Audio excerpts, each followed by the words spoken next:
Hi, everyone, and welcome to our Tuesday devotional. And during the Lenten season, we're going to do something as we follow along with Pastor David and all the different sermons that we'll be hearing during the Lenten season. And the series is If Jesus Is, and we'll be talking about a different name for Jesus. If Jesus is that name, then who are we? And we'll be talking about that on Sundays. So I thought it would be good is if in my discussion on Tuesdays, we did, if Jesus is, then who was the early church? Because I think that would be really beneficial and important to understanding maybe who we are supposed to be in the world that we find ourselves living in. And let me describe what I mean by the early church.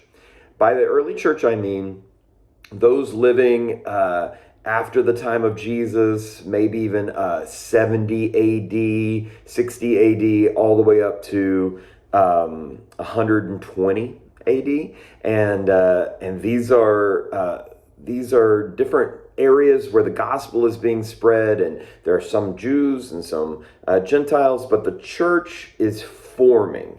These are the formative years for what it means to be the Church of Christ. And honestly, most of the Gospels were written at this time. Most of the letters were already written or had been passed around by this point. And they were incredibly important to the life of the community. The life of the community was really beginning to formulate.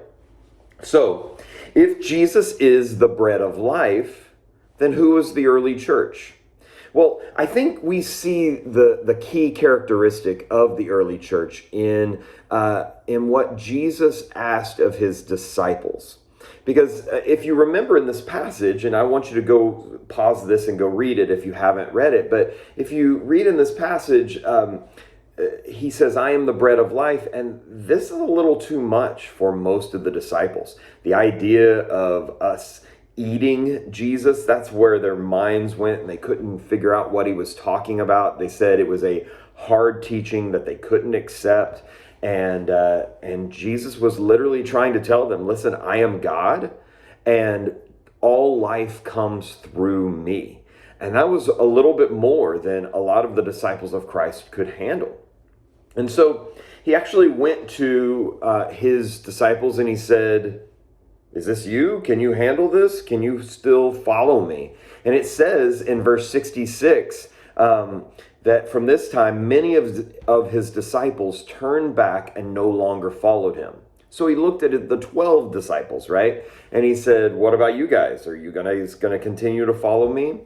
And they said, Lord, to whom shall we go? You have the words of eternal life. We have come to believe and to know that you are the Holy One of God. And so they are proclaiming, like, we are going to follow after you no matter what.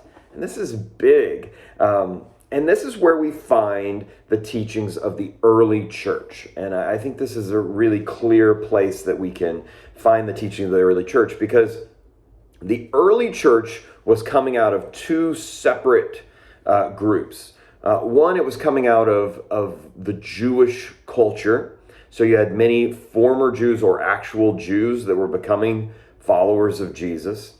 And then you had people of Gentile descension who was coming out of maybe worshiping many gods or worshiping the Rome as and the Caesars as the one true God, and all of the different familial things that they worshiped. And so they were coming together, and they were coming out of the Gentile world. They were coming out of the Jewish world, and they were making something new, making something else. And it was incredibly important to the early church to say, we are leaving what we have known, and we are making something new.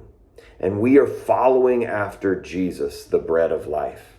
And so the early church would have heard these words as, everybody else can't handle this. Everybody else is not going to follow after what Jesus is saying, that he is truly God. But we We have separated ourselves out, and we are going to follow after the way of God. Now, this is what the early church did. They changed their names. They baptized into this. They became a family to one another. And so it's incredibly important for us to think about today, if that was the early church then, in a world where Christianity and even coming to church is not as looked at as just this social thing that we do, what does it mean for you to choose that Jesus is going to be your only way? That following after the bread of life, that consuming Jesus and consuming God in you is going to be something that you follow after with your whole heart. What might you have to give up from the world that you have come from?